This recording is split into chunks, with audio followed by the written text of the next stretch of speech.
Greetings. I'm getting things going. Hey, Christine. Hey. Hey, the Zoom link has a G in front of the HTTP, the beginning of it. I think that's what's kind of messing it up there. Did you see that? Oh.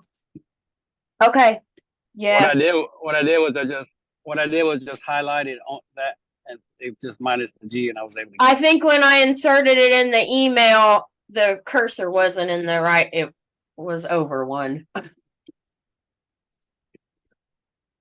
All right. So, well, hopefully others, maybe if they get in on YouTube, they would be able to realize that in your email with the link, if you remove the G in front of the HTTPS at the beginning, you should be able to get into the call then. I apologize for that. All right. I got to get my camera going though. Let's see.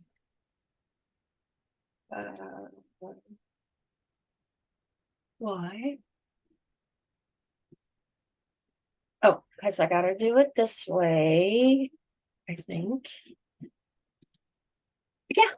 Okay, now we can come it. over here to just because that way we can see the YouTube and everybody can see Zoom.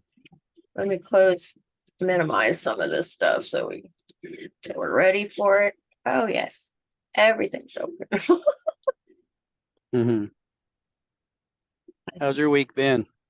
Oh my goodness, it's been crazy. My husband over the last like 2 weeks changed jobs and now a totally different shift.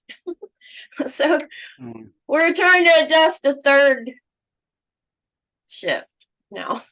Not only a career change, but a work shift change too, Right. huh? He was working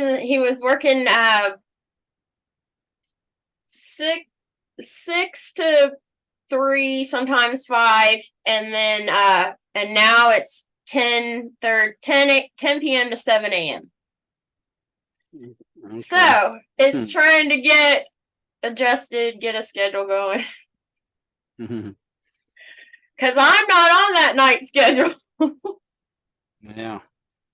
And I still got to work. I want to make sure I have time with him too. And so Hmm.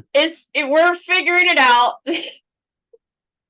Hey, if you would, Christine, also, I wanted to reference the pyramid that, what's on most websites. Is there any way you can locate that and pull that forward just for The later on? pyramid. Oh, the Where it's a top down, top bottom up. down. Yeah, I have Uh-huh. a picture of that. Oh, I can just find that on the task on the state's website. Hold on.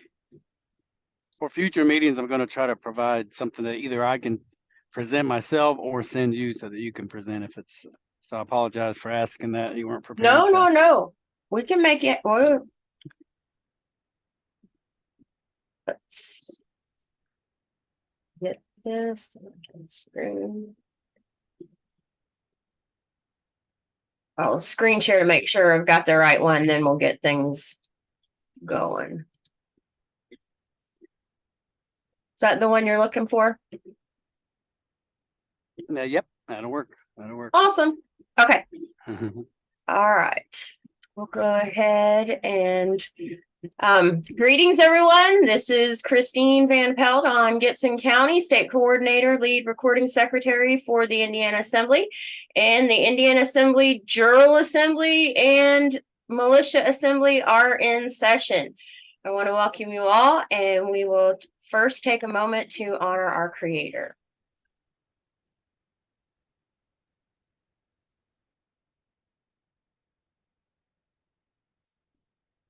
All right.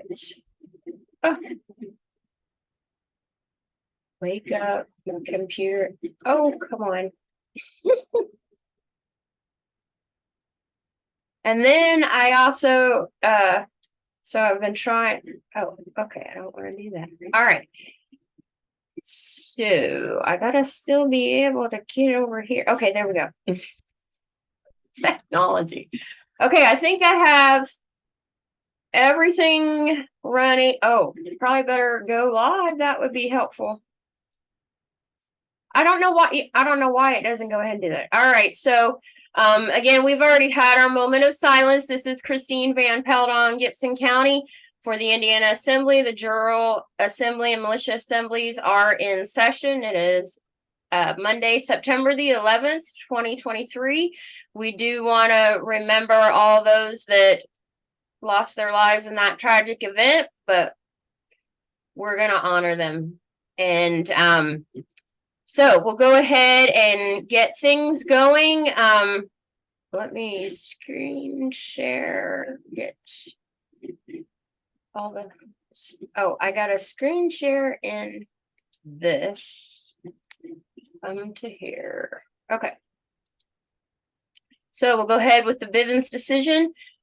Hopefully. Yeah. Okay, good. This meeting is private, bearing false witness, misrepresentation, and posting inflammatory rhetoric in public forums is forbidden and shall be addressed in an appropriate manner. To eliminate all conflict and false allegations, is there anyone in attendance at today's meeting call that is a member or agent of any law enforcement agency or public agency of the federal, state, county, city, or township agencies present? Is there any response to the Bivens decision for the first time? And you can put your comment in the chat box where you can go ahead and put your name and what county on Indiana you live on today. So if you are in any form of agent like that, please respond in the Bivens decision for the Bivens decision. I am seeing none, hearing none. Any response to the Bivens decision for the second time? Hearing none. Is there any response to the Bivens decision for the third time? Hearing none. Furthermore, anyone who is here under false pretenses, anyone who is working for any foreign government, including the territorial United States or municipal United States, anyone who is being paid or coerced to be here must fully disclose their presence and purpose now or leave the premises or conference call. Remember, you are the public employee and it's our duty to remind you. All right, so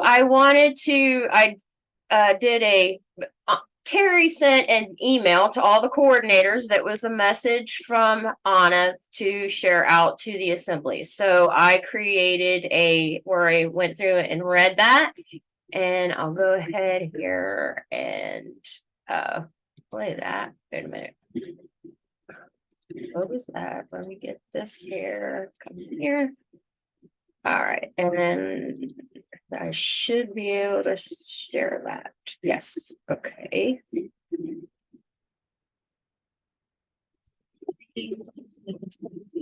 State coordinator for the Indiana Assembly, and I wanted to read an article to you from Honor dated the 22nd of August, 2023.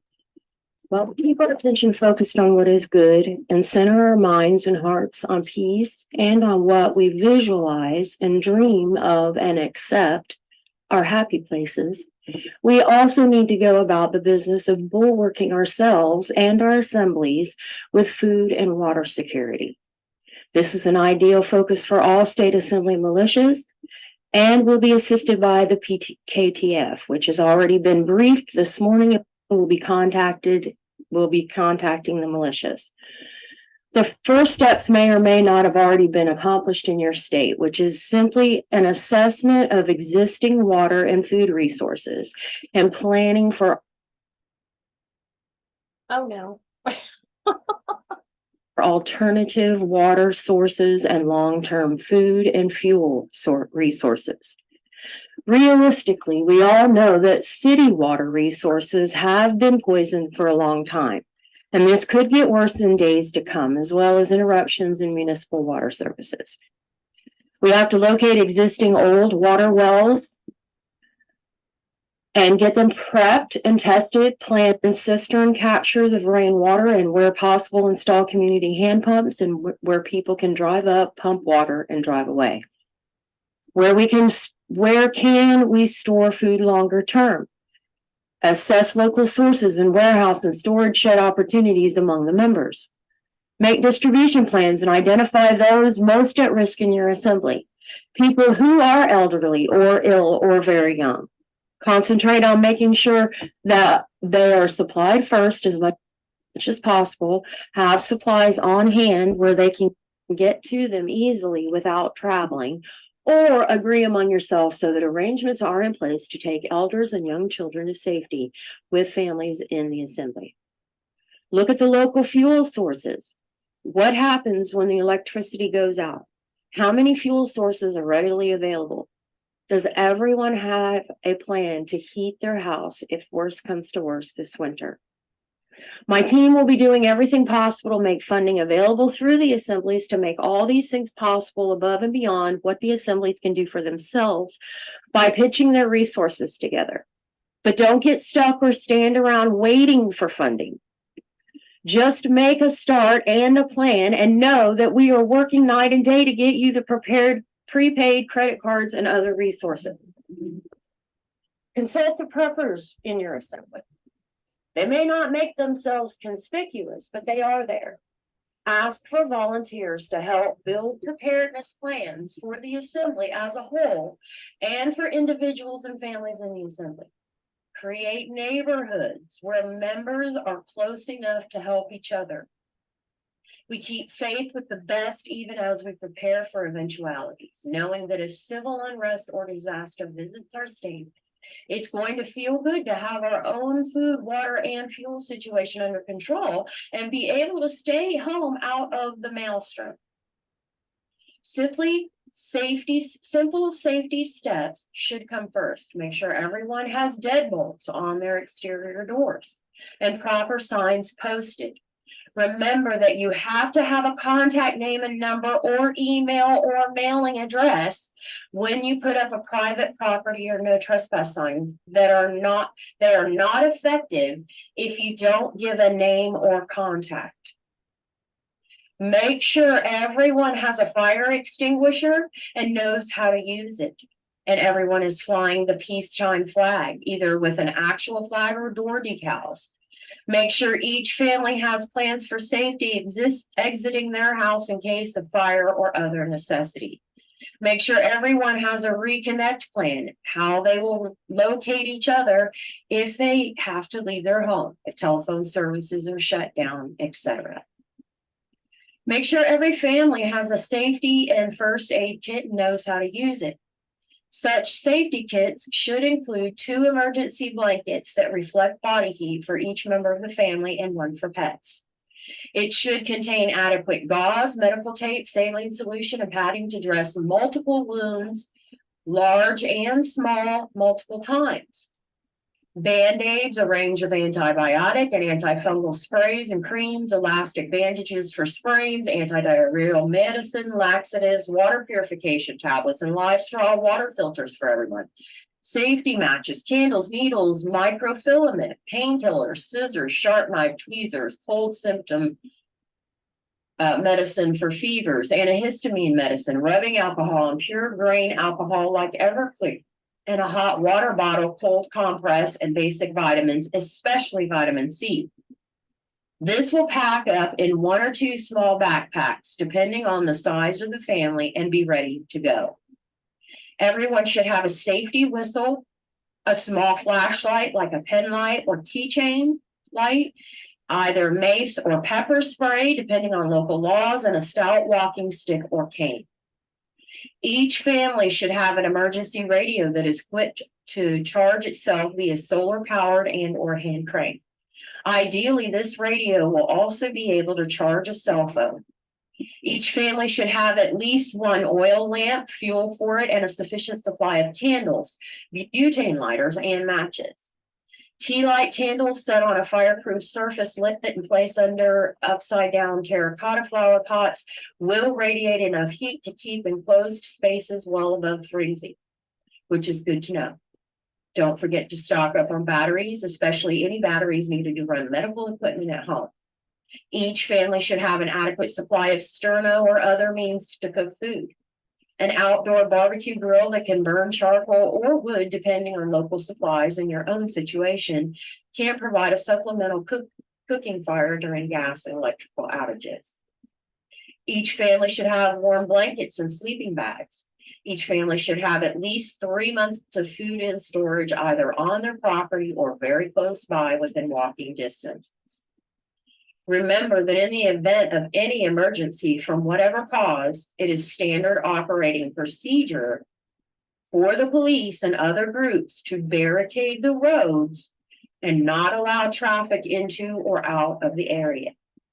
Curfews are set even in outlying areas so that it is difficult to move around and access places that would normally be easy to get to. Developing and being aware of alternative routes such as power line easements, sewer tunnels, and similarly utility accesses is advised for emergency use in such situations. I myself had to take a 4-wheel drive truck down a power line easement to save my husband and pets during the Miller's Reach wildfire because state troopers had barricaded the road and stood in my way, so be advised. Be aware that in the current environment, cell phones and other devices, including newer automobiles, can be used as tracking devices and may also be weaponized. All electric vehicles are basically bombs ready to go off. All cell phones should use scattering technology like CellGuard and protect the user. If you have an old microwave oven, put cell phones in that at night. It provides a natural Faraday cage and will protect small electrical devices in the event of an EMP or similar disaster. And do think ahead about sanitation issues. Women of childbearing age should have a stock of feminine hygiene products. Every family needs a supply of hand soap and liquid dish soap, a stock of toilet paper, paper towels, and luggable lubes. 5-gallon plastic buckets fitted with toilet seat lids that can be closed, and a plan for disposing of sewage. And a pre-prepared household composting system is ideal. A covered pit latrine dug in the backyard plus a sufficient amount of barn lime will also do the trick. Consult with any farmers or former farmers in your assembly to develop a sanitation plan. Dry paper waste can be burned. Plastic and metal waste can be compressed and stacked up. A supply of pre-moistened and antibacterial wipes like baby wipes is also recommended. These wipes, whether used to wash hands or to wipe butts, need to be kept separate from other household garbage. Every family needs a sufficient supply of both standard white kitchen garbage bags and black plastic contractor bags, the heavy duty ones. If the electricity goes out, conventional toilets can still be flushed using any wastewater or natural water that is available, simply by pouring a bucket of water into the bowl. A sufficient amount of lake water or river water or gray water from laundry or dishwashing will trigger the flushing mechanism just as well as the waste stored in the toilet tank. Remember that generally speaking, FEMA is not your friend and cannot be expected to do anything actually helpful or useful during an emergency. Most of the time, they don't even show up until 3 weeks after the disaster has peaked out. Other times, they show up with guns that they aren't authorized to carry and do things like force people out of their homes in order to loot them. FEMA is now and has always been a dire waste of taxpayer money simply because they don't do anything humane or sensible toward managing any emergency. They do not set up latrines or soup kitchens or tents or shelter anyone from anything. Ditto the so-called National Guard and the military, which are similarly inept and hogtied and can't do anything practical to help unless the governor specifically asks for their assistance, which he virtually never does except in a peacekeeping capacity. This means that they are sent out to enforce evictions and evacuation zones, prevent looting when they normally participate in barricade roads, enforce curfews, and do nothing toward providing food, shelter, fuel, sanitation, communication, or anything else. In the worst cases, like what has transpired in the past in New Orleans and now on Maui, these agencies and departments actually and factually make bad situations worse by preventing civilian aid efforts and randomly shooting people in the name of public safety. Use extreme caution and raise your hands when approaching any state police, FEMA, National Guard, or military units during an emergency or disaster scenario. Use extreme caution while filming any of their activities, especially when they commit crimes.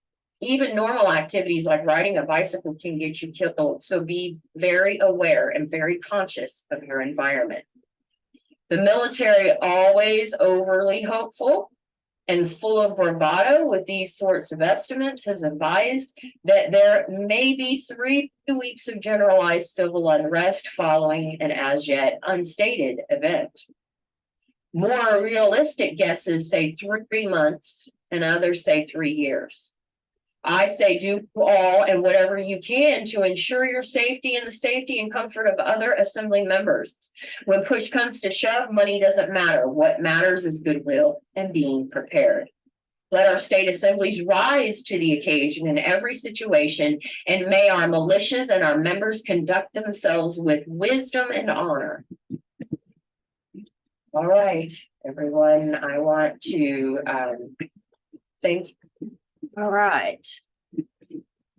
So, because of that article, I have updated because I had set up on the website on the ISN store for the no trespassing signs, and whether it's a sticker, I probably better put the camera back on me. Whether it's a sticker or a yard sign that you can be able to put up. So I've updated the design to include where you can be able to put date and contact. So I've updated the design. I've got to get it set up as the product within on the website. So that's what I'll be doing here in the next couple of days as well, getting that posted up there. So offering stickers as well as like a political yard sign type, as well as a metal sign that will already have holes in them too. Mm-hmm. Mm-hmm. So I wanted to make sure I got that out there. And because also of that, there are survival prep sites out there. So I started researching those. Some have affiliate links. So I've set up one through Survival Kit.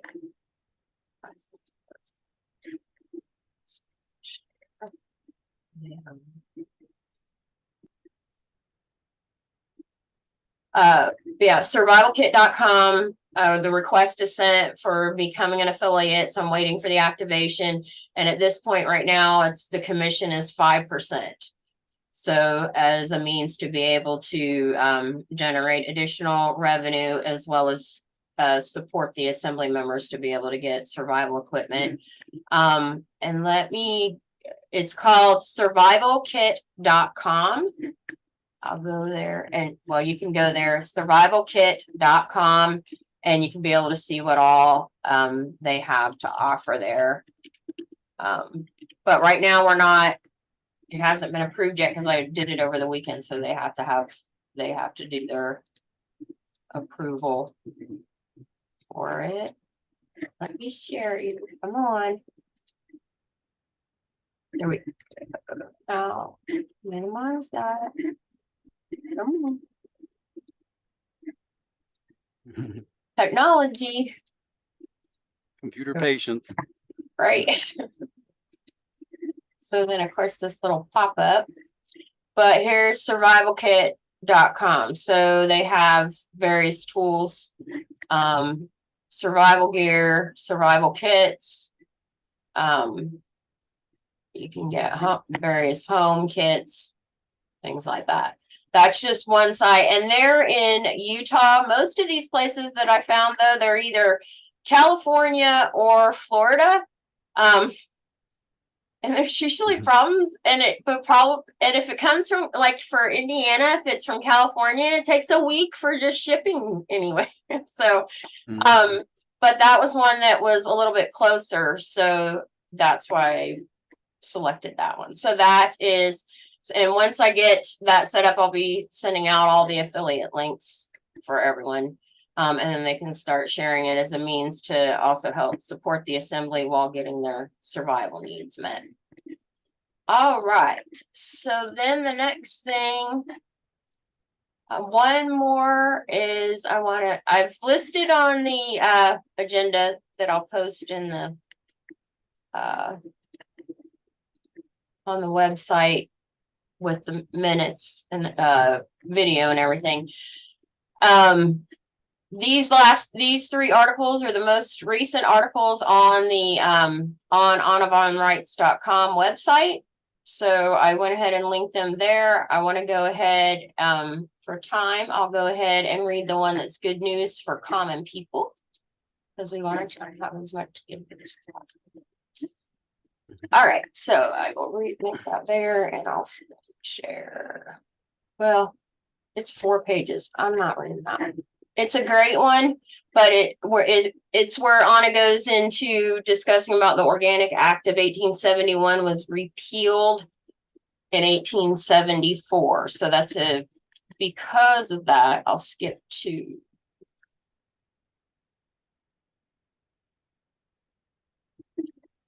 screen share.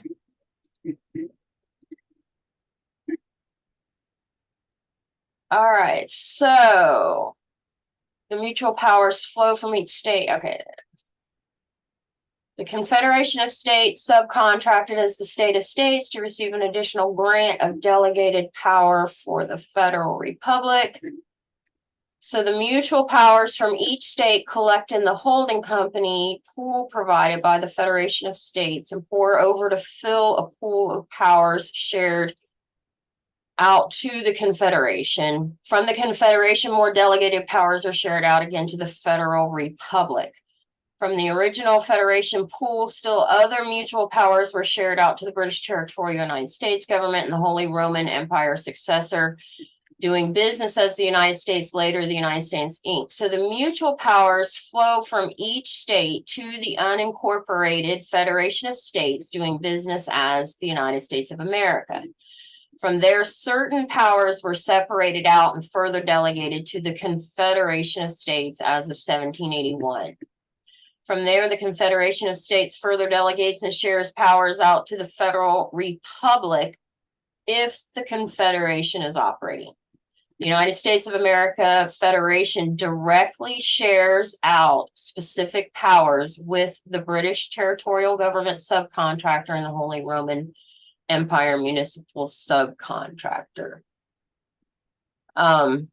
It's apparent that 1/3 of the government has been dormant, vacated ever since the Civil War. It's also apparent that a great fraud against the American people has been pulled off by the European subcontractors. That being the case, we've moved to restore our lawful government to its full functions and taken action to correct the situation. We are the inheritors of the peace and the contracts, the last men and women standing. So welcome home at last. Okay. You want to go ahead, you definitely want to go ahead and read that in more detail, as well as the other articles within there. All right, so I think that's, let's see. Yeah, that was it. And the affiliate, and if anyone is knows of other companies that are the prepper survival that offer an affiliate or offer a means to be able to, share support with the assembly, please go ahead and send that info to records@theindianaassembly.org, and I can work to get that set up and get it on the website. And again, within the next 2 days, I'll have the updated do not trespass available so that you can be able to put date and contact info in there. All right, that was all I had. So we are ready for you, Joe, which I did pull up the link that you had sent earlier, and I've included it in the presentation for everyone as well. Okay, So I gotta, before we pull that, the inversion pyramids, Mhm. illustration. Right. Can you pull up slide 5 of 8 that you have? I wanted to use your state layout as an example. Cool. What? You go ahead and screen share again and pull up 5 of 8. Oh, in my Slide 5. thing? Yeah. In my, okay, hold on. I want to try to tie just a few things in for this week's meeting, and hopefully we can come back next week and build off of that. Okay, This can you one? make that sure? Can you make your state more towards it takes the screen up? Yep. I don't know if you can do that. Zoom in just a little bit. Oh, Okay. To the point where you can see all of your counties. Up just a little bit. Zoom out just so you can see. Okay, right there. One more in. Or maybe that's fine. That's fine, Christine. You can. Okay, so what I want to do for everybody is I want to use this landmass as a type of example, and I'll provide a thorough example later on of a local area of mine to kind of help tie in what we're going to be discussing. And today, what I'd like to touch on is, of course, it's regarding militia or community preparedness of those sorts. And if safety, health, and welfare of our families are first, which they should be, and then the opportunity to provide limited resources, rationing of resources to our neighbors, that's always the going notion and strategy for community preparedness. Okay, first and foremost, and then further planning. Hopefully, we'll have being able to implement those various aspects regarding sustaining whatever resources you have within your community. Okay, beyond that. But I want to use just the entire state of Indiana here, Indiana landmass and their counties, all of the bordering counties. You don't have to count them out. You can everybody can see them there, but just kind of gaze your eyes over all of the bordering counties. Yep, go ahead and do that. Yep, slowly. All right. Okay. Now just picture this as a rural area. It's better to use a rural area in contrast to a city or metropolis because it's just so chaotic in terms of that. And we're trying not to, we want to envision this as a rural county area or a neighborhood. Okay. So I didn't count all of the counties inside there. We want to envision those as your backyard. So picture yourself on all of those neighboring edged neighbors. They're your neighbors to your left and right, wherever you are. And all of the other counties there you see illustrated is actually your backyard. Can you picture that, Christine? And I think you're on one of those bordering counties, so you're already fixed right okay. here. Yeah. So what's let me zoom in if I can zoom. Yeah. So what Posse County, that's your neighbor to your left if you were looking west, okay? And the Knox family is to your right. Can you picture that? Mm-hmm. And you do have neighbors to your left and to your right. And yes, you may have some neighbors behind you inside that landmass.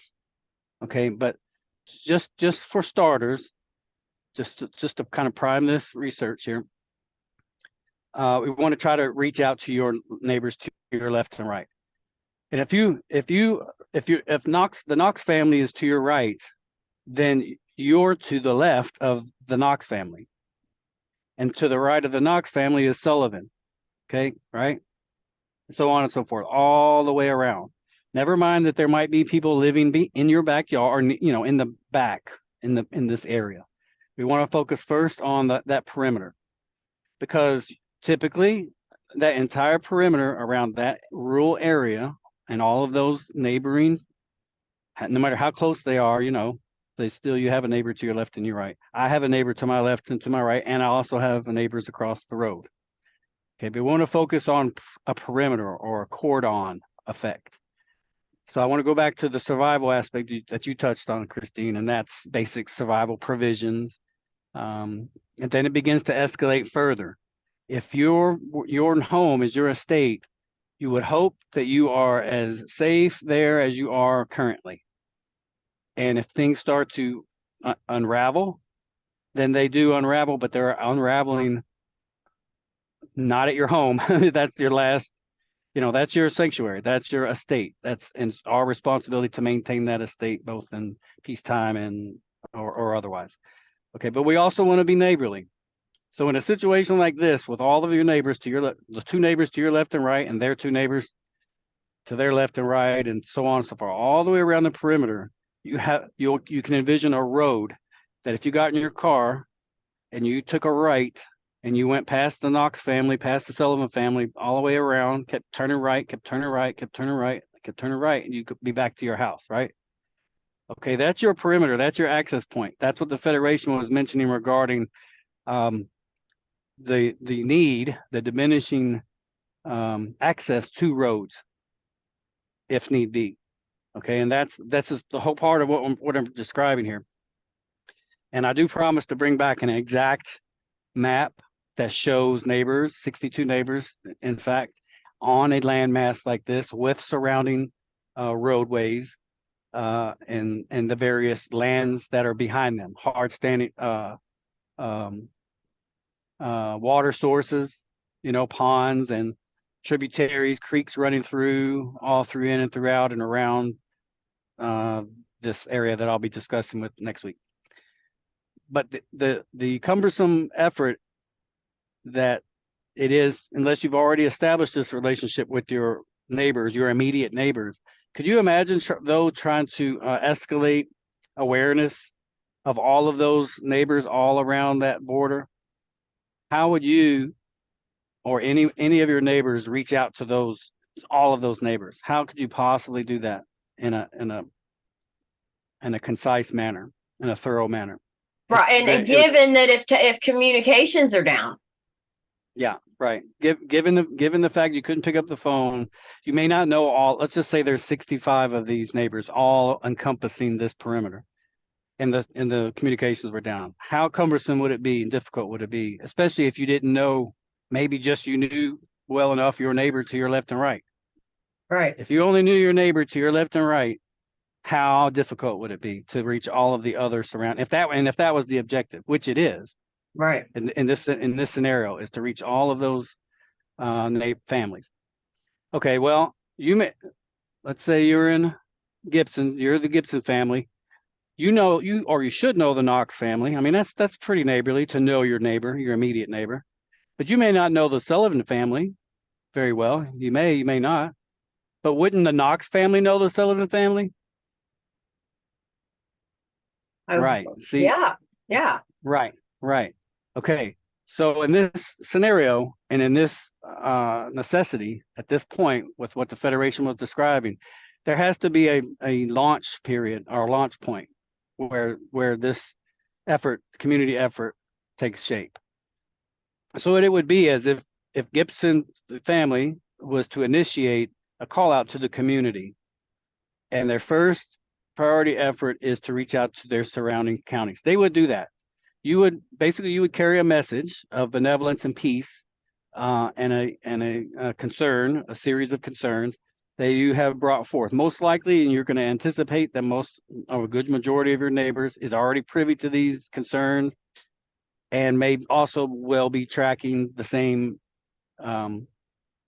most current concern. So you would reach out to the Knox family and ask them, would you please carry this to your neighbor to your right? Because I'm asking the posse count family to my left to do the very same and send the very same message in both directions. Okay. So it's not you or a group of families getting on that road, either going left or going right, and going to each neighbor yourself in times of stress and concern and worry, and trying to reach every one of those neighbors yourself. You would ask your neighbor to do that, to conduct that. Okay, because the message will be the same both in your left and right flanks, their left and right direction, and eventually it'll come back around. That what's the name of the what's the posse family's name? I can't tell that one on there. Posey, the one next to it is Vanderburg. Okay. Well, eventually Vanderburg will have gotten the message. Well, actually, your furthest location. So let's go to Randolph family and Wayne family. At some point, that's the furthest. I would say that's the furthest approximate distance. J family, Rudolph family, or Wayne family. Yeah, Mm. they would have eventually gotten a message. Hopefully, this is cumbersome because some of these family members might not be home. Okay, so there Right. is that effort, and if they're not, then those families that like Knox family might not have been home, so you would have had to travel one neighbor over Mhm. and ask and try and attempt to, and you would ask them, hey, if your neighbor to your right's not home, will you please? These are dire circumstances. Okay, all right, so you got the gist of it, right? Well, the whole point now at this point is to get the word out to all of your family members or the near neighbors, and that you're now setting a precedent on what needs to happen, at least within this neighborhood.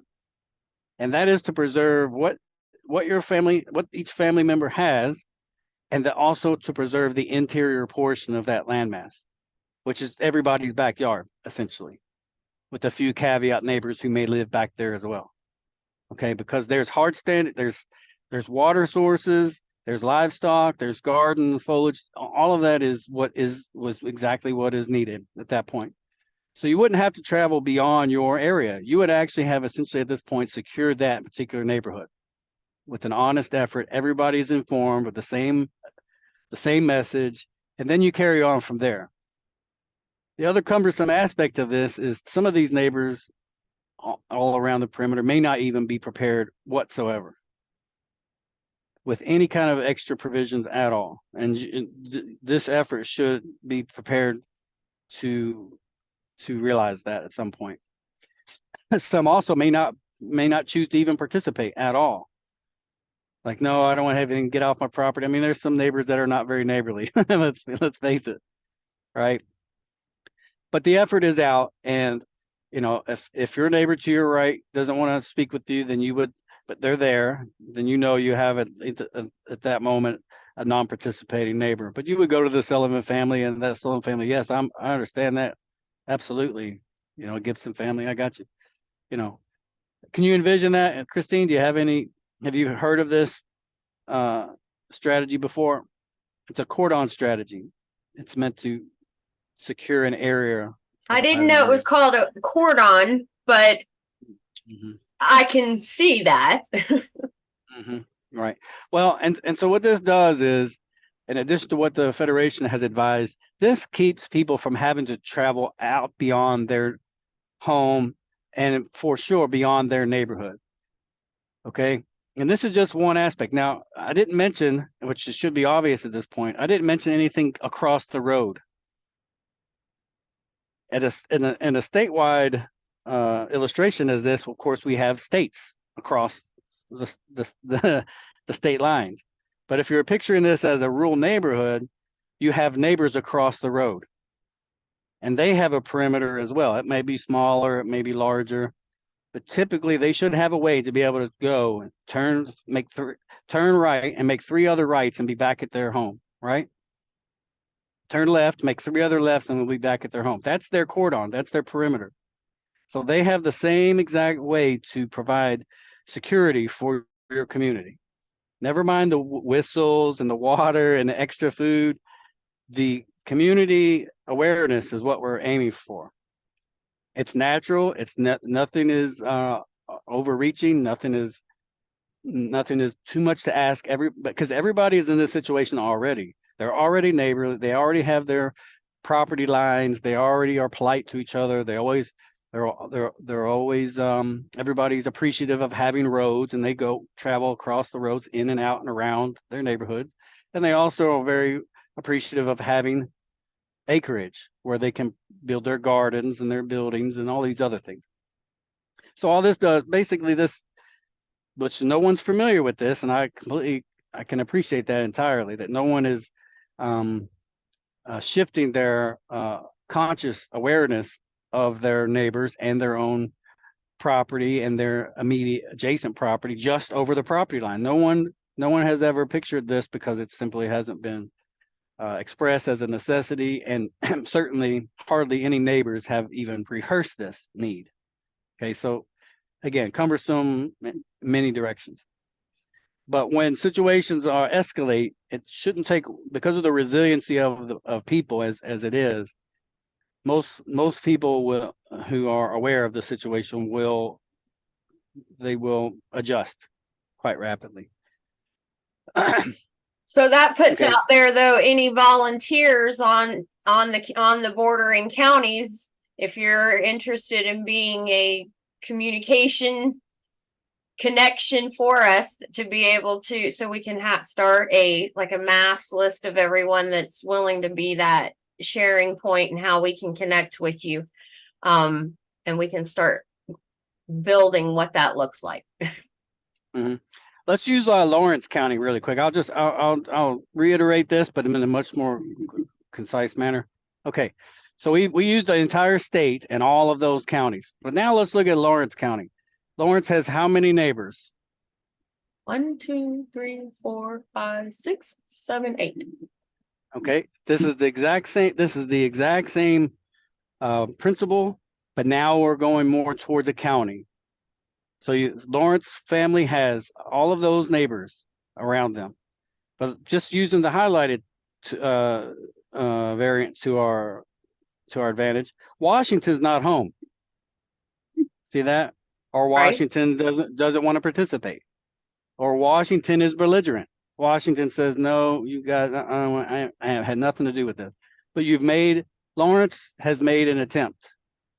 All of the counties, all of the bordering counties, and you'll have family members in that section, and they've reached out to Jackson and said, they've reached out to all of the Lawrence neighbors, all within Lawrence has said, as far as Lawrence County is concerned, we went all around this entire nearly square county border, and we have established that Lawrence County is now secure within Lawrence County, all of Lawrence County. But across this county line, as you see, picture that almost nearly square as a road. Okay, you see that? And say, Christine, you live where the L is.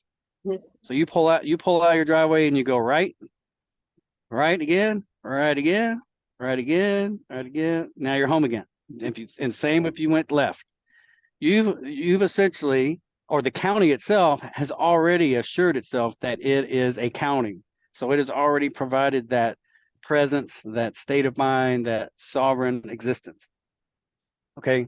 And just right now as it is, the going notion is Lawrence is sovereign. It has its counties, it has its borders, and it even has its neighbors right along the county line. Okay, but that road or that square near is, imagine, if you will, a road.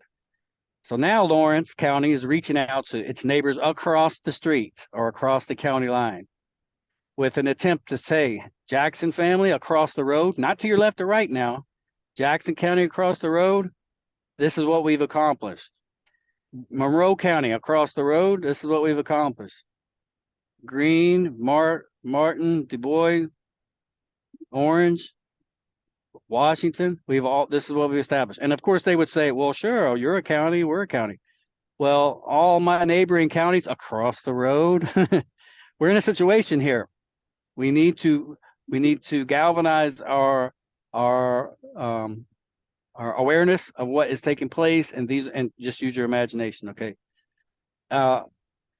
So there we are. You have your landmass, you have your various resources on your counties, you have your livestock, your waterways, your wells, your people, your infrastructure, your local government. All of those things are within your county, just as if all of those resources minus government is in your backyard. Remember, we used the example of the entire state of Indiana. Okay. Well, that's what we want to aim for as Americans. We want to be able to be neighborly and be that unique man or woman or family, a state to our neighbors. I mean, to our immediate left and right. And we want to let them know that we're there with, if anything at all, minus whatever excess limited provisions we have education for them. We come in peace, we're lawful, and we're educated. I'm pretty sure, Christine, just like myself, I can almost guarantee you 100% my neighbors to my immediate right are not educated with what should be needed. I can't vouch for it 100%, and quite frankly, I might be impressed. It's some instances where they are prepared, but by and large, educated on the matter and what's taking place. Or to my neighbor to my right, it's a horse ranch, very nice, well-to-do, back off the road, up the hill. But would they have to offer me besides lending their ear and being cordial and peaceful and neighborly, and willing to participate in protecting the lands, our acreage, and the acreage behind us? That's to be determined. So it's a huge effort, and it's an effort. It can be exhausting, and it should be, detailed in its outreach, and it will take time. But you will not be traveling. That's the idea, not to have to travel away from your home, because you, as a group effort, you need to be able to provide that at least for your home. Okay. Now, people who travel outside of their home are will dedicate themselves or commit to traveling. If they travel away from their home, they should be going to their county, local governments, their city. Where else would they be going? Honestly, in a situation like that, where else would they be going? And now this ties into militia. Okay, I wanted to just lay that groundwork. We can always revisit this again, but Christine, were you able to view that research that I sent you? Yes. Okay, good. Very good.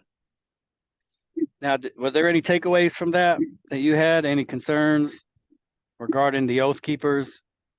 My big thing was that they were constantly reminding that they are a non-profit corporation. They went through the 501c3 process. They are incorporated, and they wanted to make sure that that was clear, and that and it's always about give, but it was at the same time they were trying to use propaganda of trying to push a fear with communism tactics, things like that. And it just, while it had the overall essence of being a group environment, it's still, even in the very beginning where they had a sheriff come in, the sheriff was making it clear that really the board of supervisors was his authority, not the people on his own county.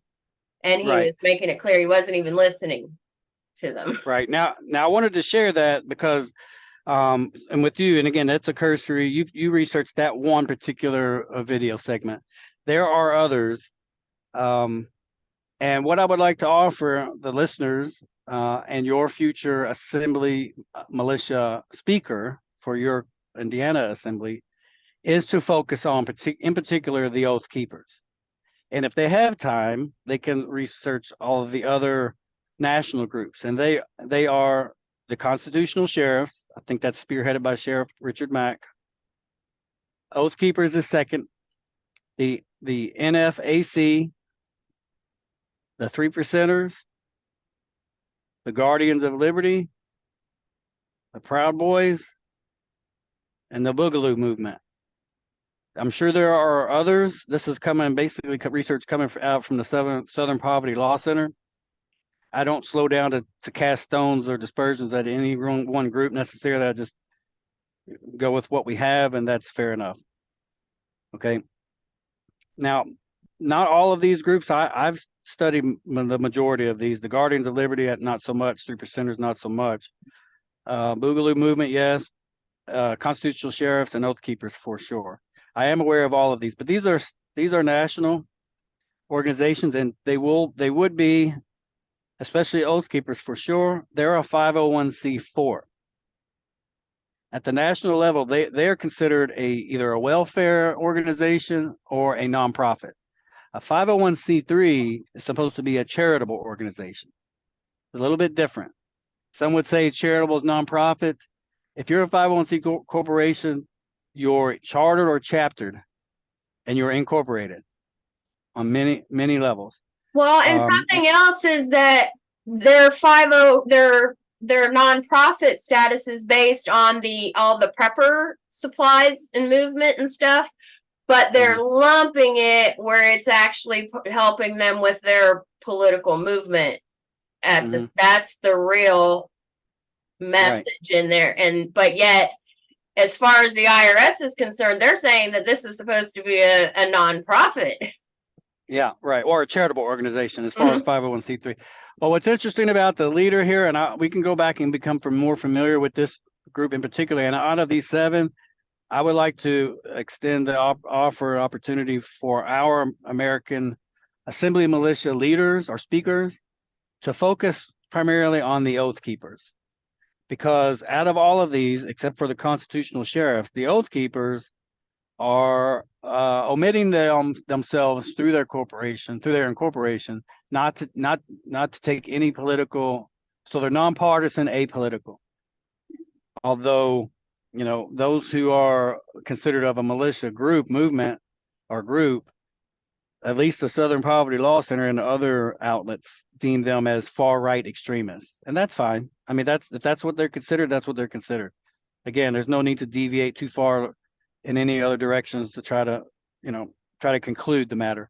But what we can track their organization or their incorporation. Okay. Now, this is what happens when you become a 501c3. Yes, there's a tax break, I guess you could say, for those who provide donations. Which that's all a false illusion. As a tax preparer for 20 some years, when they went to the standard deduction, it doesn't really matter that you donate. Yeah. Well, what's interesting is that, of course, with that, I don't know if you want to call it a corporation. It's a corporate status. Also with that, they can accept grants. And immediately this leader, I know of his name, I can't recall it exactly, but that's fine. I mean, we have access to their replays, and that's good enough. People who will focus on what we're dealing with as far as these entities, these Tories, because that's really what they end up being. They are Tories. We can track where they are consistent in their aims, their dedication, things what their outreach effort is. As long as they don't deviate with each passing recording of their meetings, all the way back to, what is it, June of 2020 up until now, every 2 weeks, I believe, every week or every 2 weeks. This outfit, I guess you could say, that is affiliated with the Oath Keepers, but is not a 501c4, which is a national. The Oath Keepers is a 501c4 national group. But anybody who supports any of these organizations or latches themselves or supports them, but can limit their exposure as corporations by being a different tax organization, like a 501c3. And that's exactly what the group that I sent you, that's coming out of Arizona. But anyways, I don't want to deviate too far. That's that. Now, here's the state groups. I have it on my thing here. And this is for postal area. These screen share get you to no, that's fine. But I'll provide you the resources later. We'll touch upon these later. Now for Kentucky, and this is state, okay, and there's county too, so it's really interesting. Kentucky has a state group, not national, that they refer to as the nation. Actually, Kentucky is a nation. We know that. Indiana's a nation state, but this is their overlay. They consider a state, and the nation all 50 states, which is not true. The continental United States of America are all 50 states. The nations are the states. So it's interesting how the words play that they use, or the semantics, is purposeful because it's an overlay. Okay, so their version of state in Kentucky is, and state-based militia is Kentucky Mountain Rangers. All right, Michigan has quite a few. Michigan Home Guard, Michigan Militia, Northwest Lower Michigan Civil Defense, and Southeast Michigan Volunteer Militia. All right, go to Indiana. Indiana just has one. Have you ever heard of Indiana Citizens Volunteer Militia? I want to say, yeah. Okay. It's a few years ago, but I want to say, yeah. Okay. Back Facebook. Okay. Now for Ohio. Ohio has Cowboys Motorcycle Club. Does that sound benevolent? Does that even just sound, man, what is that? Motorcycle Club. How benevolent is that when we just described to you how communities should secure their communities? When you're neighborly, you reach out to your neighbor. You don't get in a group of motorcycles and start traveling the road. Yeah. None of these groups. Okay. The last militia in Ohio, the Ohio Irregulars, Ohio Valley Minutemen, Citizens Volunteer Militia, and the West Ohio Minutemen. But these are still active state-based Area 4 militia. They're still active. All right. Now here are local groups. See if we can find any in Ohio here or Indiana. Yep, Indiana has in Lake County. Interesting. Yes, Lake County, Indiana Citizens Volunteer Militia. All right, I'll pause there and I'll go through the others that are local. Okay. Anything at all that happens at all, day or night, no matter the seasons, days, everything happens on a county, right? Correct? Okay. You have people on your count on Lake County, I'm sure that's corrected their status, right? Several. Well, it's very simple to then with this information to be able to reach out and investigate. But now you have an ability because you have an entity on a local level as a militia. So it's simple, you can reach out to your people on your county, on the Indiana's on Lake County in particular, can investigate the Indiana Citizens Volunteer Militia, who are chaptered and located on Lake County. And fortunately for you, Indiana, for local, there is no other county-based militia group. But if any militia, as it's known, would be limited, it would be on a county. Remember how I used the county as a sovereign land? It would be there, just like your Lake County Assembly, Indiana County Assembly will have an assembly militia pillar. For And they would go every county. for every county. So they would go no further. Each county that you have on Indiana would have a militia, basically people. And it's everything that county has to offer among the people. Certainly not camouflage and ammos and whistles and motorcycles, none of that excess. They would be neighborly and they would protect their land and work with their neighbors and protect the acres, their backyards, all of their backyards. Everybody's back is to each other, if you can picture that, in a circle, in a square, however. And they show us in all the movies on when you have multiple people to protect, you back up to each other. Yes, so you can be able to support each other. And protecting you're there where you already were to begin with. You see, there's very little movement as it should be. Right. But yes, if anybody was to leave their estate, they're going to their county government, their local to protect and to gather, to assemble, right? To work with their local infrastructure, current and future. Okay. So here's Kentucky. Kentucky has a county assembly that's active, militia on Bath County, and it's called the Kentucky County Rangers. All right. Michigan has several. Clinton County, Genesee County, Berry County, another in Genesee County, and Gratiot County. Capital City Militia, that doesn't sound good at all. Genesee County Volunteer Militia, Michigan Liberty Militia, Michigan People's Reactionary Force, and Michigan Wolf Reactionary, Pack. that's a little. Yeah. And actually there's four others, and they're quite large. The Southeast Michigan Volunteer Militia on Lapeer County, Macomb County, and Wayne County. This isn't good. I mean, if you have that much active local militia, this doesn't show to be good, honestly. Because it's going to be Um, harder for that state assembly to convince them that that's not the correct well, militia.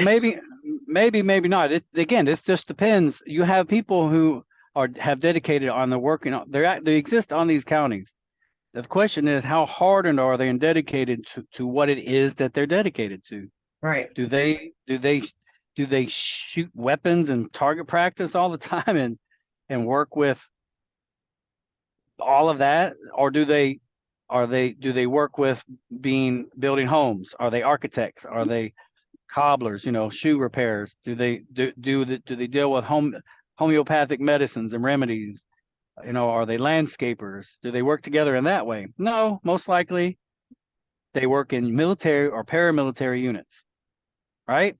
That's what they'll do. Right. Sorry. Yes, because that Yeah. one that I watched today, they were saying about how many of them are even still active, Hmm. still Yeah. active as well as all the retired. Right. They don't focus on well, they do. I mean, they blend in with the notion of militia, but they front load the idea of what the people provide with each other by focusing on preparedness, community preparedness. Well, you know, I can tell you right now, my neighbors do not go out and shoot their weapons a lot. They don't do it regularly. They garden, they fix their home, they cut their grass, they fish, they ride horses, they fix their Live. automobiles. They live. There you go. There you go. So, well, we're here to help telegraph and illustrate actual American militia. And so I just wanted to point out the militias that they are. I think Ohio may be worse than Michigan even. So Kentucky and Oh. Indiana, as far as this research has it better. On Ohio at the county level. Well, The that's last interesting because a lot of these fake corporations use an Ohio headquarter address. I bet. Well, here you go. Here's a big breakdown. Ohio is definitely worse out of all the 4 states in Area 4. There's one in Allen. There's one group. It's called the Last Militia in Allen County, Butler County, Clark County, Hamilton County, Montgomery County, Summit County, and Trumbull County. That is a major outfit. Yeah, because they've got several counties underneath. Yep. Yeah. Yeah. Then they got the Northeast Ohio Outdoorsmen in East Rochester. And then I'll do some more research on this one, but the Ohio Defense Force is in Cincinnati, Cleveland, New Lexington, and Zanesville. And then the Reapers Constitutional Militia of Ohio in Cortland The Reapers. County. It sounds terrible. These words are hideous, right? I don't know who comes up with these, but I would almost, of course, these groups, they do prepare. They do community preparedness. They are willing to protect themselves in their county. The question is when things get so much where things become terribly broken down. Will these same militias organize together to take from the neighbors? I would say yes, they would. And they've organized themselves to survive. Okay. Yeah, they But would be willing to turn on their neighbors. Yeah, for provisions. Mhm. Yeah.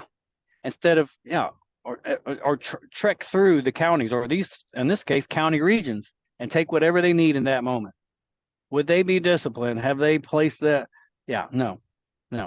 That's the whole reason why even the de facto And all running on fear. Mm-hmm. That's why, and I would have to say that's why even the de facto has labeled these as serious groups, because they're not by and for the people. Right. They're either 1/3 or 2/3, but they're not of by and for the people. Okay, Yeah, so we're that's at that point. It's all or we're good. Mhm. Everybody's coming. Mm-hmm. Yeah, and then there's a list of inactive groups. So, but again, I'd like to go back up. I'll share this resource with everybody, but I would hope for the listeners and those who are on our areas to mainly focus on what the Oath Keepers can offer, because they're open. They're open and transparent to the point of what they're providing and who they're working with. They've already established that they're a 501c corporation, so they're incorporated with the Oath Keepers, the local support groups, like the one I shared with you out of Arizona. And there's others. I have a list of the other states that has building chapters as well, but they all support the Oath Keepers as if they were the Oath Keepers. They are the Oath Keepers. They're just not at the national level. And I just explained how you can be at the national, state, and local level as militia. Okay. They're smart enough to know that well, I think they go too far when they go national. There should not be any national, there's no national sheriffs. Sheriffs don't cross county lines. And as far as they could ever go is the state. But that is, a state is a group of counties. Really, they should go no farther than the counties. Just like you can and I can never go any further than where our home is. It simply cannot. Right. We have our state, and there it is on the county. So just like we're not accountable for other people's actions. Same thing. Right. We, Yep. So your true militia, your de jure American militia, they're community focused on everything else, but to defend yourself, it comes last. But just like right now, you can attest to this. Everybody can attest to this. Even in our time right now, even though things are questionable and concerning, you do not prep yourself to go out and defend. You do not fight your way physically through each day with the ability to harm or be harmed. You simply don't. Are you prepared? Maybe more or less. Would you resort to that if you had to defend yourself? Of course. However you would. Or you would flee. Because we don't live in that environment. That is not neighborly. Nobody is primed to do that except militia. Today's militia. So you can already tell they're slanted all kinds of wrong. So this is the first thing that the Peacekeeping Task Force is sponsoring or advocating and offering a syndication platform for what a militia can provide. And we made it very simple because we looked at their Bill of Rights, our subcontractors' Bill of Rights. We looked at each of the 10 Bill of Rights, and we went to the very first one. And we all agree back in the day that our social compact, our Constitution, along with their Bill of Rights, so it's our subcontractors and their Bill of Rights. Those are on our Bill of Rights, as we know. We already have those rights. They're inherent, unalienable, but they have rights that needed to be enumerated, or they had powers that needed to be enumerated, and they had rights that needed to be written down in order to make sure that we all agree, yes, you need to have those rights, you need to protect those rights, and we need to make sure that those rights are protected. Okay. And that's where we have to remember too, is the people, is we have to be there to help support those employees to make sure their Bill of Rights are being upheld. Yeah, well. Yes, and that is where the safety committee that the Federation wanted to make sure that we realize, us as sovereigns who aren't serving the people do protect our those who are serving the people, because they're sovereign as well. This hasn't been widely known as of yet, but it needs to be widely known. And we would definitely protect those who are serving us. So a true de jure safety committee would make sure that there isn't any Antifa or BLM or Oath Keepers, whether they're coming in to try to say that they're going to protect the city governments or local governments, or state government. No, that's not your job. You're not of the people. This is not, you weren't asked to come here. And we're educated enough to know that, no, your sheriff, the de jure sheriff would say no Oath Keepers, no to any of these. It would be a county. It would be of, by, and for the people on that county providing that limited resource. And when it comes to protecting the sheriff or the courthouse or the railroad station, the shipyards, the post office, the jailhouse, the courthouse, all of those inner township city functions, and the people that work there, yes, a safety committee would make sure there is not going to be any entities coming in and overthrowing the sheriff. Can you imagine some entity coming in and say, or even the people on the county, want you out of here, sheriff, and here we got our pitchforks and our torch. No, the people themselves will say no. And if he or she is found to be of criminal, um, part of any criminal activity, then they have their day in court. You're not coming in to throw any of these people out, right? That's how it should be. So that's what a true safety committee is. But a committee of safety was where you have entities like these militia who are training in secret, who are preparing to keep the states from being overthrown, or like you have others like coming in from out of state and systematically burning government businesses and government infrastructure. So you have a polar opposite of the same entity. This is what we're keen on as far as how these militia are functioning, and we're going to call it out consistently. We're going to let it be known, because some of these people here know exactly how they've structured this, and at the same time, like the Oath Keepers here, I hate to say, they're quite transparent in what they're offering. They're offering the Tories to come in and prepare for civil conflict and fight against the same people who they say they're against, but the same incorporated entities funding them. So there's no different. I hate to say it, there's no difference between peacekeepers, Oath Keepers, 3%ers, Proud Boys. They're all the same, honestly. First of all, they're incorporated. That should tell you deep indoctrination. That should tell you anything. They're incorporated. Mm-hmm. All right. So let me move into that. Hope I didn't belabor that too much. Let me go into here. Where was that? Going into the structure here. Okay. You can put this on the screen if you want, and we'll end it with this. But I wanted to take as much time as you would allow me to lay that groundwork with the focus on the Oath Keepers. Okay. Since we do have an open access to their video archives, all of your future militia assembly militia pillar speakers, commanders, I encourage them to focus on the Oath Keepers, of what can be researched and investigated, because the Peacekeeping Task Force certainly is. And we want to be able to see the angle and hopefully persuade people to refine their approach regarding what militias are. Absolutely, yes, provisions, community preparedness, that is obvious. All of that is obvious. Okay. Even the Oath Keepers leader out of Arizona mentions community groups gathering with your neighbors. Of course, all of that is easy pickings when it comes to exploitation, because the same Oath Keeper leaders then say they will offer to come in and then train their neighbors.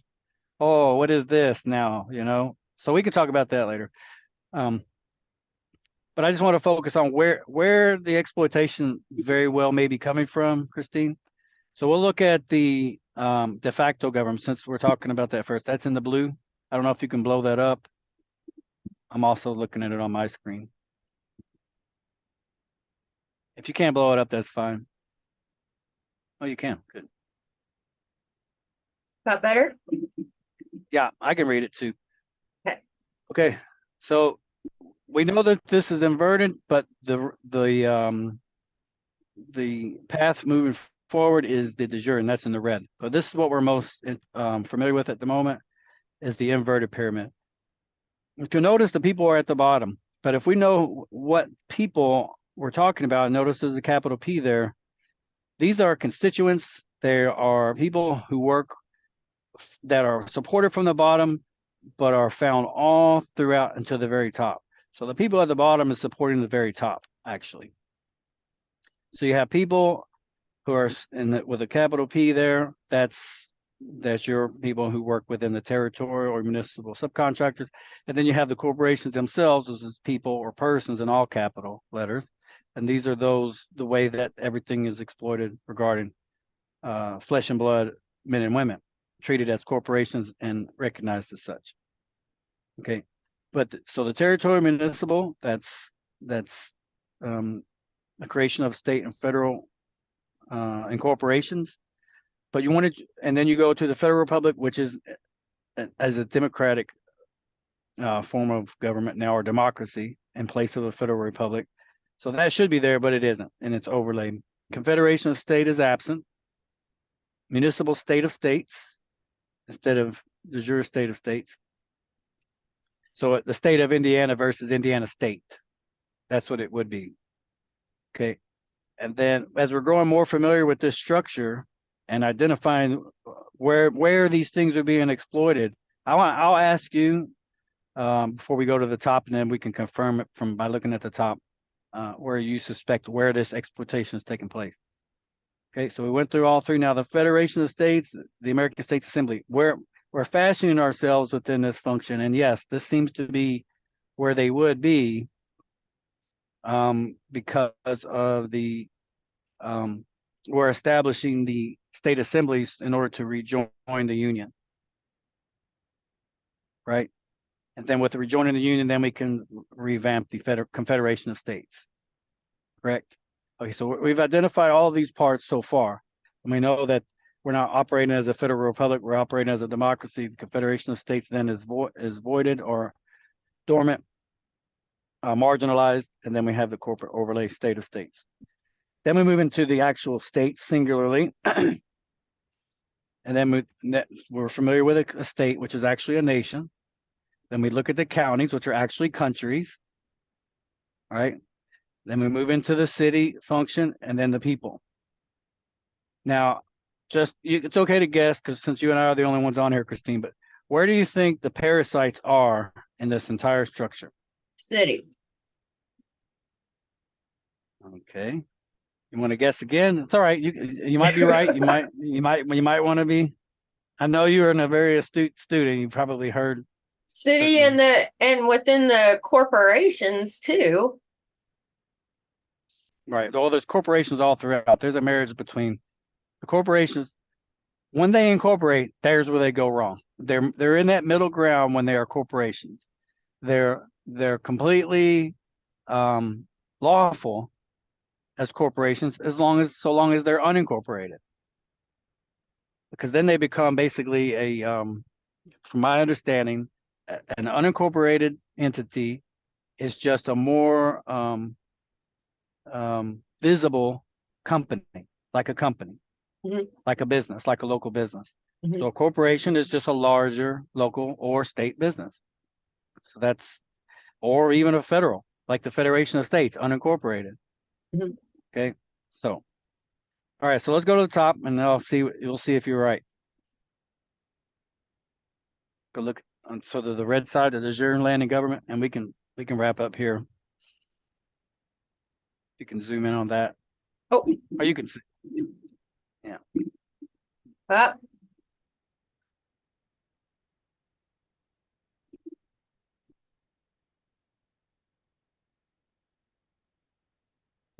You'll have to show me how you do that. I think I remember. I just didn't, well, it's control and then you can scroll with your mouse up or down, but I just ended up clicking on the picture and it okay. went bigger. Okay. So it's convenient that in the blue, you had the people as the base and their constituencies, their people as people. But those people at the bottom, we can easily make this very simple. They are 14th Amendment citizens and corporations combined. That's what they are. And that's why they're the vast among that pyramid, because that's every other entity in that structure is comprised of people. So they're all U.S. citizens, basically, more accurate, 14th Amendment citizen corporations. Okay. So now when we look at the right side, we can confirm what you suspect to be the parasite amongst them all. So now if you look at the people here, it actually should be people with a lowercase p and an uppercase p. The lowercase p are the American state nationals. These are your sovereign men and women. And then they start to consider serving the people in a limited temporary capacity, voluntary capacity.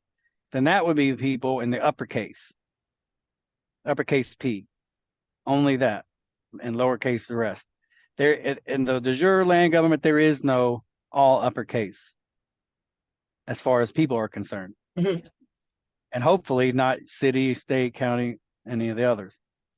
It should be upper lowercase, or in the case of American state nationals, all lowercase. Like your name would be in all lowercase, right? So there's the people. Now the very next, if power is from the top and it flows down, which makes the bottom the should be respected subcontractors who are also sovereigns but are serving the people temporarily. That should be limited government. So as we see, it gets smaller as you get to the bottom because that's how it should be. And this graph is indeed actually correct. And you are correct as well, Christine. Out of all of these structures, the parasite is right where you think it would be, where the people are. The city parasites are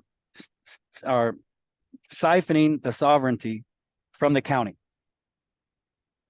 But yes, there should be a city there. It should be the county assembly. Mhm. The county assemblies, their business pillar, their general assembly, business assembly, jural assembly, assembly militia.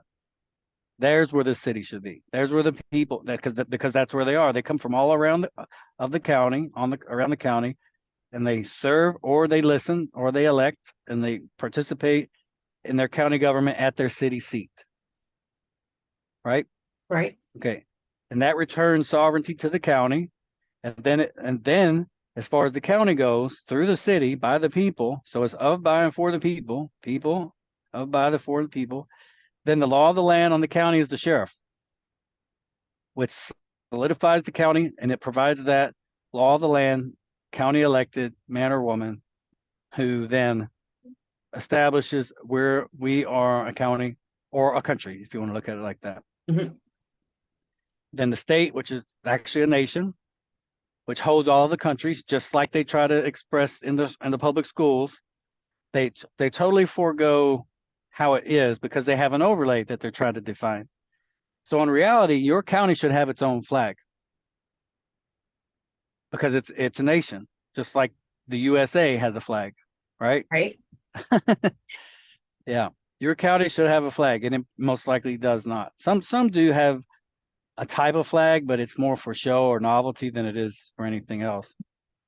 So that's one of those to put out there to say, does any research your county to see if they've come up with a flag for the county, just to see what well, right. And if a county is actually, or a state is actually a nation, and the counties are actually countries, the nation has a flag. right. The country, the counties, which are countries, they have flags right now. Right. We have a nation of 50. They say 50 states, and they have a nation. That's a nation. Okay, that has a flag, and then the 50 counties or countries, like Indiana is a nation, and it's 98 countries. All of those countries have flags, right? Mhm. Mhm. Okay, it's really, it's kind of pathetic, but And I'm we're gonna have grateful to that, figure that out too, because we got to make sure they're flagged for that aspect too. right. Yep. So there would be a need for a city assembly to have a flag, but surely if a County. well, I'm looking at state. So a state is a nation. A nation has a flag. Counties are countries. Countries have flags. And your people or your states. So you have a country who's a county. Then how many you have states within a country, right? Mhm. But they're actually a state. So now you're looking at how they've done have they perverted this? Because you live on a county, but it's a country, and your county is in the nation of Indiana. Okay, so where is even your flag? See that this whole apparatus has exposed themselves. They've been laid bare by the way they've overlaid their replacement of the people. And you do have a flag, and it's your last name. Your estate is your state where you live. Mhm. Okay, so these are the kind of things that your assembly militia leaders will talk about ad nauseum. They will become quite versed in the overlay and they'll be able to lift that overlay and examine what's underneath. And that's what we've touched upon. And yes, you're correct, 100%. The parasite or the incorporation on your county is coming through your city municipality, hands down, without a doubt. And how they're being able to do this is because they're incorporated with. They're incorporated with the state. Your city government is incorporated with the state and is completely bypassed your county. So Yep. your county sheriff, who doesn't stand for the American people, separate from his constituency, then he's unlawful. Okay, and then your Federation of States or American State Assembly, that's what is at the top of the states, of the American States Assembly, like Indiana State Assembly. Mhm. For the Indiana state, the Indiana state is your state of states. And then once Indiana, like any of the other states, qualify to rejoin the union, then they can enter into the Continental Congress through the Confederation of States and reboot that. Then at that point, the Federal Republic comes online and a democracy goes out of business, basically. And then we go into renegotiating services through territory and municipal subcontractors. Then the work begins. And you know all of this already, but for the listeners and for those who are interested, I know there's a Indiana and Kentucky for Postal Area 4 group effort campaign taking place, and that's super awesome. I'm really excited about that. But we want to be able to get people who are interested on being the right side of the people, of by and for the people, regarding the people. So I want to go back just really quick before we wrap it up. What the Peacekeeping Task Force is supporting is the First Amendment. We're not interested in talking about, although the Federation is discussing, yes, preparedness, and that should happen anyway, all day, every day, not all day, but on our minds every given day, preparedness, community preparedness. But when it comes to, in contrast of these various national militias and state and local militias, to fly in the face of what they put forward, the Peacekeeping Task Force is asking county, American state nationals to focus on free speech as part of their American free press. So that's what we would like to foster, and it as a second phase of Assembly Militia. That way the Washington, D.C. and all of these state of state, Southern Poverty Law Center, college researchers or reporters cannot say that that's what we're focused on. The people are focused on propping up their counties, propping up their local businesses, offering to write articles, interview local businesses, even investigate city and county governments, things that may be suspect or questionable if it's newsworthy, but it's not casting stones or dispersions towards their county infrastructure, not causing battles or controversy, but just providing and utilizing their right for freedom of the press, right? Freedom of the press in particular. That's what the Peacekeeping Task Force is absolutely so excited about, because that's what we are offering as far as syndication for all of the state assemblies and their counties. So it will be a group effort. It should take a while. As things grow, they grow naturally, grow slowly, and they grow beautifully.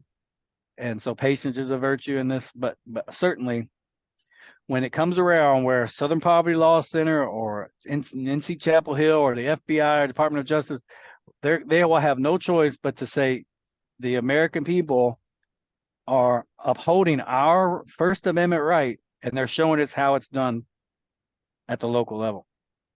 And they're not casting stones. They're not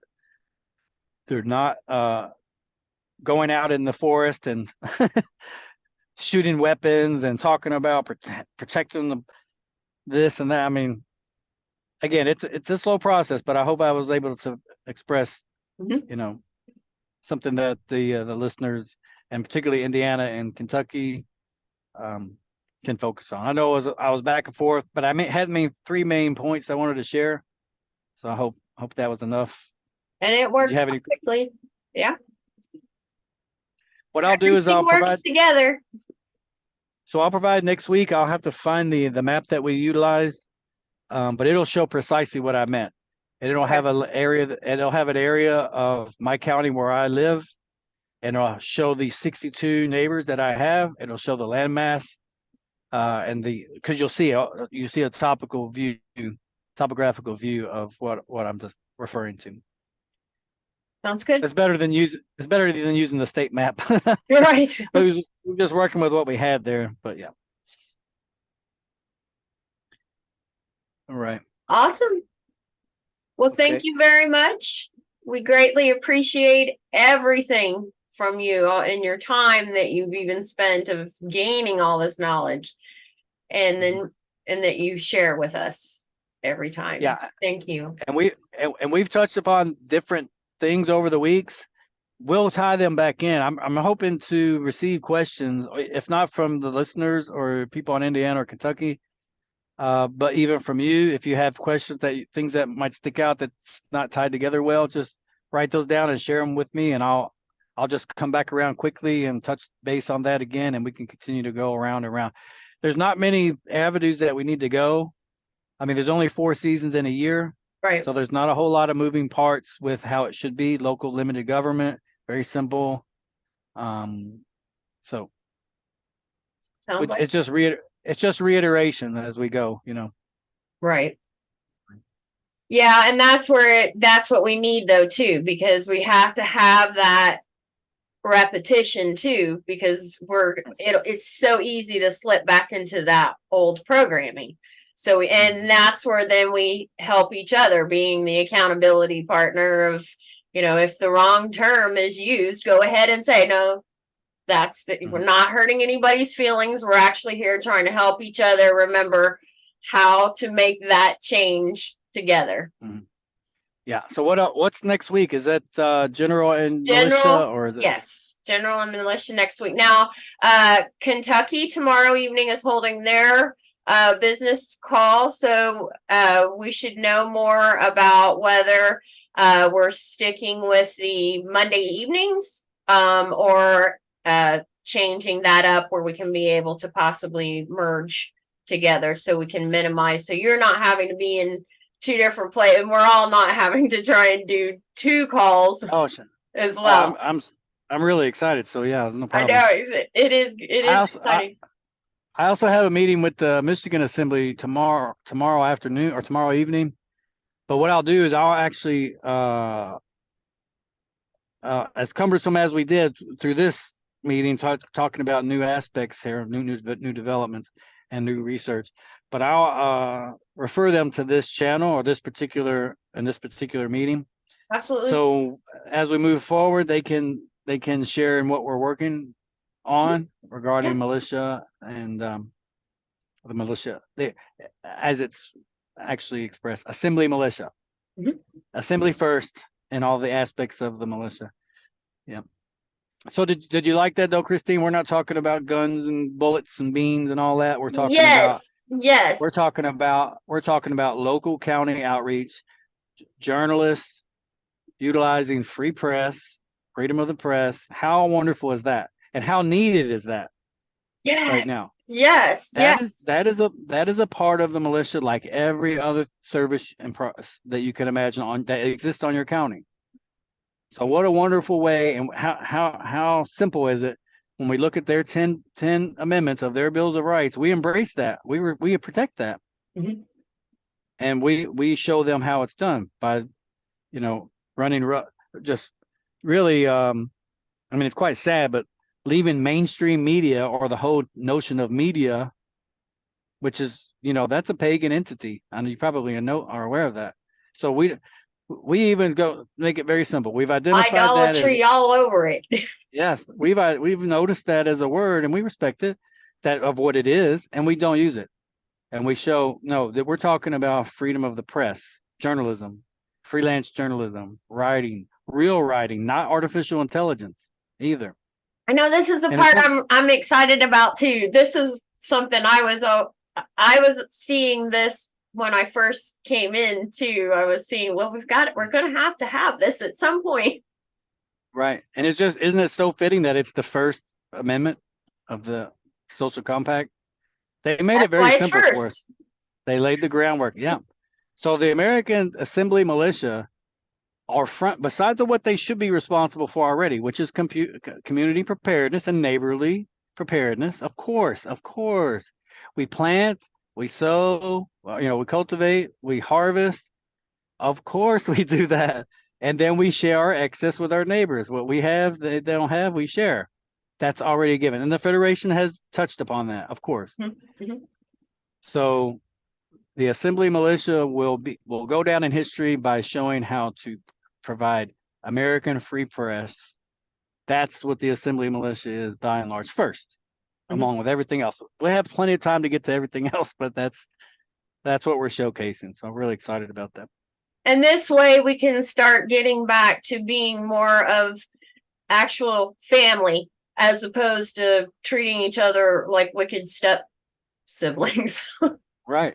And providing actually newsworthy information and supporting our And communities to keep connected through that. Yep. And building that trust at the local level, each county itself. Remember, I wanted to emphasize everything we hear about, all of us hearsay, conspiracy, things that may happen, they are happening. If they're happening in the continental United States, they're happening on a county. So if there's American on that county, by all means, if they're able to seek that scoop, get that angle, provide that news piece, build that trust with your local, and they're going to want to know. Yeah. People are going to want to know. And it Right. will not be I got to artificial. make sure I want to connect the feed stuff so for the PKTF and all of that for the assembly so they can have somewhere to be able to go to see it too. Okay.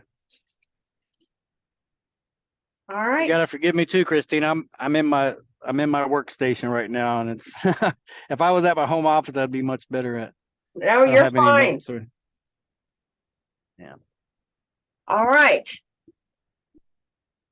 Now next week, Christina, or in between, I'll show you what the Peacekeeping Task Force or PKTF News website is like, and we can go over some of the details about Area 4 and the various states within that. It's shaping up to be very, very impressive, and everything that I mentioned already is there. It's illustrated there. It's posted there, and we're really excited about it. I know. So. It's not the PKTF site that was first launched years ago. That one is going by the wayside quickly. It offers very, very baseline information and no more. It hasn't grown since then. So it's been time to go, and it's going, but yeah, it's being replaced with something much more useful, and we're excited about that was coming anyway, because as we're building and growing, right. Bringing forward more knowledge, more convenience through internet access. Yeah. Now, what I'll try to do, I end with this completely here. What I'll try to do, if I can't reach you, I have other states that I have to reach out to as well. So what I'll do most likely is share my free conference call newsroom or workroom replays. Okay. Even if it's which could be myself, even alone, and just illustrating, screen sharing, and then share the recording for the replay, and then we can move forward from there. That's just to help with time expediency and whatnot. Okay. But I might share with you if you have time, though. You and I, we can record that and we can just share that with others. Yeah, absolutely. If you like, at some point. That'd be great. All right. I think we got a meeting coming up in about 15 minutes. Awesome. Webinar. Okay. Yeah, we got to make sure we get to that one. All right, everyone. So the 25th of September is our next Jural and Militia Assembly call. Now the 18th for next week is the General and Militia Assembly call. So we'll see each other on the next call. Peace and love. Have a great evening. Right. See you, everybody.